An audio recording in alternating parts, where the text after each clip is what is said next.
जय माता दी दोस्तों, स्वागत है आपका हमारे YouTube के चैनल भक्ति की शक्ति में। दोस्तों, आज हम आपके लिए लेकर आए हैं माता धूमावती की कथा।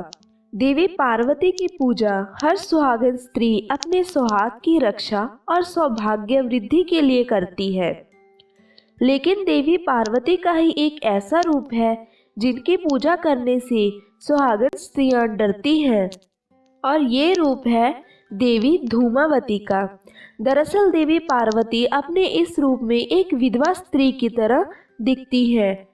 सुहाग पर इसका प्रभाव ना हो, इसीलिए सुहागन स्त्रियां इनकी पूजा नहीं करती, हालांकि दूर से ही इनके दर्शन करती हैं। देवी पार्वती सुहागन से विधवा कैसे बनी और क्यों धूमावती कहलाई जाती हैं, इसके कई कथाएं प्रचलित हैं। तो चलिए आपको सुनाते हैं इसकी कथा।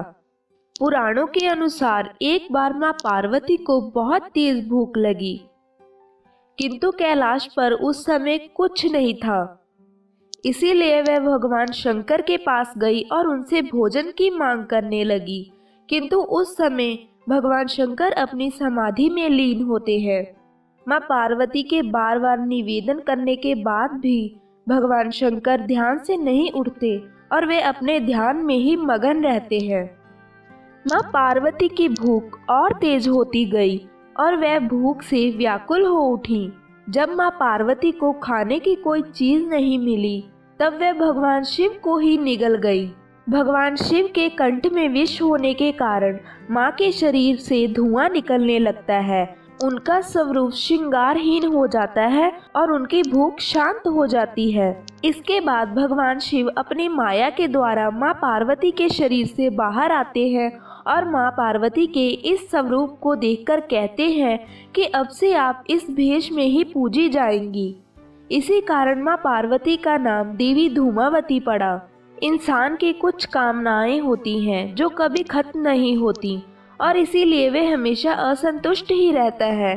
मां धूमावती उन कामनाओं को खा जाने यानी नष्ट करने की ओर इशारा करती हैं। कुछ लोगों का मानना है ग्रस्त लोगों को देवी की साधना नहीं करनी चाहिए।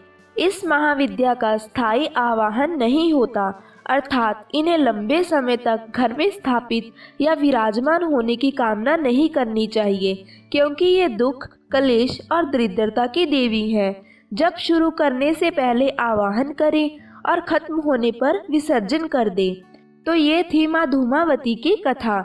अगर आपको ये जानकारी अच्छी लगे तो इसे लाइक और शेयर ज़रूर करें।